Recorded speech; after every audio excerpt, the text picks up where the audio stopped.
The 2024 election is looming, and there's plenty that needs to happen before we can all vote, and the date, in fact, is even promulgated. Last month, the Electoral Amendment Bill was signed into law. It will allow for independents to contest in the provincial and national poll. For more on this, let's speak to Mamabolo, who is the Chief Electoral Officer with the Independent Electoral Commission of South Africa, joins us in studio. A very good evening to you, sir. Welcome to News at Prime. 2024, it sounds far away, but it's actually, now, just 6 months away, the beginning of the year, that is. We don't know when we'll actually go to the ballots, but how prepared are you? Well, we've always indicated that we need 18 months to put in place an effective elections plan. We've done so. We started even in advance of the bill being assented to. So at this stage, we are very comfortable with the level of preparation. In fact, as regards our national registration weekend, which is penciled in for the 18th and 19th of November, the logistical requirements that we need for that registration weekend are already in production. We'll be commencing with the training processes to ensure that we have competent people in the voting station who will discharge their responsibilities alive to the provisions of the law. And you're going to have to do that now under a worsening situation with load shedding, the power cuts. You will have to plan around that, not just, I would imagine, for the registration weekend, but the main event, the elections themselves, in the next year. What is the extent to which you're planning around the eventuality? Well, first of all, we consider Eskom a very reliable partner. We've worked with them before. We continue to engage with them. But we also are alive to the fact that they do have supply challenges. And we're planning on the basis that there will be load shedding on the day. And other arrangements have to be made to ensure that the process is not stalled in any way. And when we talk about what needs to be done, most businesses have had to adapt. That means getting backup power, i.e. generators, etc. Where will it leave you as the IEC financially? Well, of course, it does mean we've got to bring in resources for that purpose. And fortunately, in our engagements with Treasury, there is available budget allocations for that purpose. How much will it cost you? It's currently has not been fully quantified, but it will be significant. Millions? It could run into several millions indeed. Are you even able to negotiate, I wonder, a possible suspension or even a scaling down of the intensity of the power cuts on the day? Because it's been known to happen around some of the other major events of the past few years where it is suspended for several hours or the full day. Yeah, which is why I indicated that in our dealings with Eskom, we found a very cooperative partner before. They've made plans previously to accommodate the electoral process. We have no doubt that the same attitude will be in display when we start to engage them on this occasion. Am I right to say that this is potentially the most fluid you may have to be, or most agile you may have to be in your planning, not just because of the electricity situation, which is out of your hands, but you're also going to be running a slightly different election because now you've got the independents coming into the picture as well as of 2024. Agility is going to be key in these elections.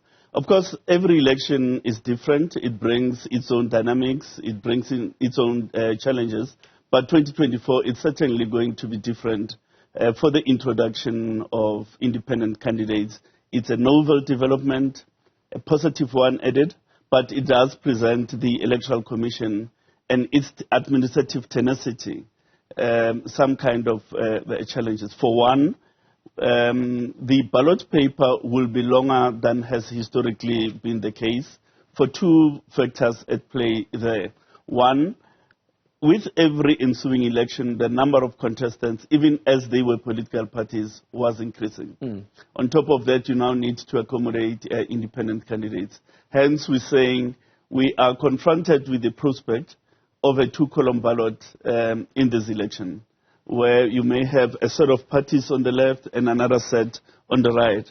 And therefore, civic education is going to be quite important so that members of the public don't unwittingly spoil their ballot papers because of that configuration of ballot. But it's a constraint that we now have that we have to find a solution to. How then do you work around it? Because even in the past with political parties, for example, where people have said they confused. The imaging or the name itself caused confusion. That has been raised, and you've had to iron it out in the past. But now that you've got independents, and we don't even know how many will participate, how do you even prepare a campaign that will speak to, for example, the level of understanding in each community? Well, for starters, we have done research on the configuration of the ballot. And what is clear is that the identifiers are becoming more important than the names. In other words, the party logos are more important than the full name of a political party. So in the configuration of the ballot, we've got to give prominence to the virtual identifiers. And the same would have to be done in respect of independence in relation to their photographs. And one of the pieces I was looking at earlier around preparedness for the election quoted, in fact, your Deputy Manager for Civic and Voter Education, Mfundo Shabane, who was talking about how you have a transparent system, according to policy, that will ensure that there's no corruption. I wonder if with a bigger election at a level of more participation by parties and individuals, that increases the risk of corruption in the process. Well, we believe that the electoral framework is strong enough to deal with instances of malfeasance, be at the instance of political parties or at the instance even of our own staff.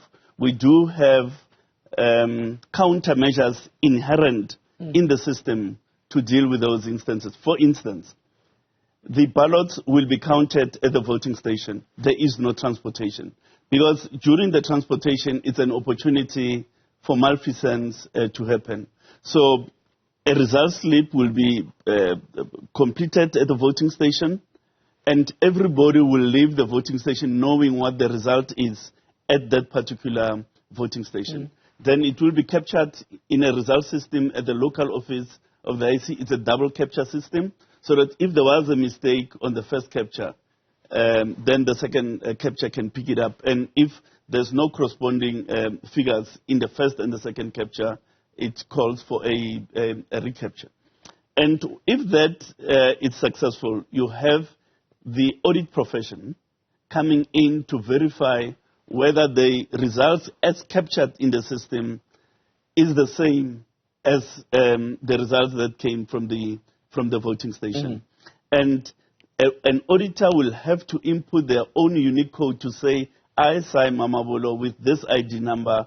I attest that I've audited this result and I found it to be without any difficulty.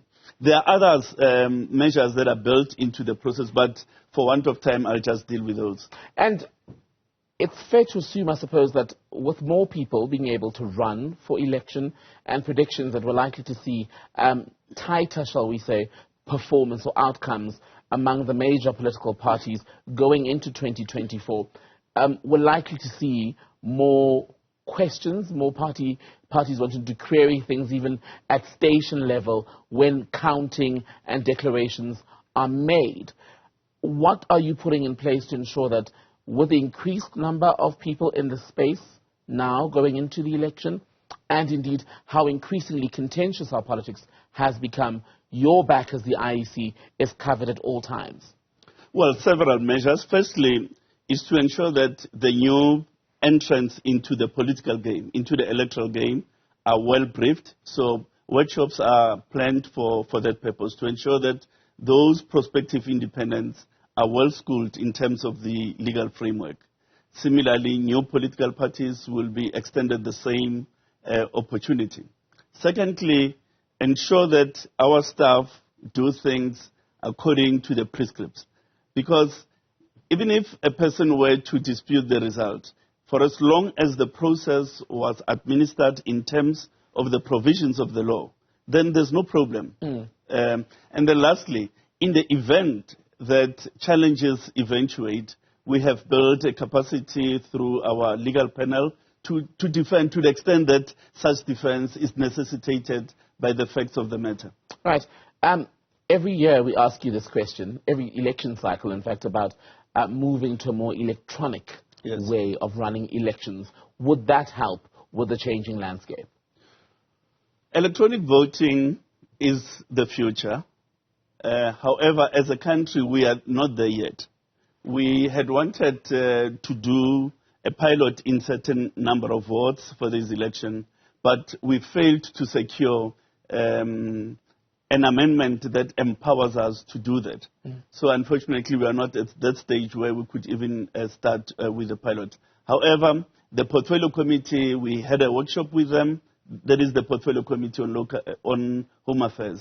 We had a workshop with them on this subject of electronic voting, and they're beginning to grapple with the concepts that are inherent in the subject. Because part of the difficulty and the obfuscation is that electronic voting might mean different things to different people. Right. So part of the national policy debate ought to be grounding everybody onto an agreed level of definition in terms of what electronic voting is. What are the options actually currently? There are a myriad of options available within the broad spectrum of electronic voting. Could be internet voting. In other words, you sitting where you're sitting and getting a pin to open your ballot and voting online. So there's internet voting. It is a form of electronic voting. Other forms include using machines within the voting station, and those machines are called generally electronic voting machines. Sometimes they come with a voter verifiable audit trail, sometimes not. Our preference, the preference that I hold personally, is that you've got to use an electronic voting machine in conjunction with a voter verifiable audit trail, because the voter verifiable audit trails allows you to cast your ballot, print a receipt that confirms the party that you voted for, then is validated and placed in the ballot. So that if there's a dispute between what the machine says and what is in the box, counting can happen.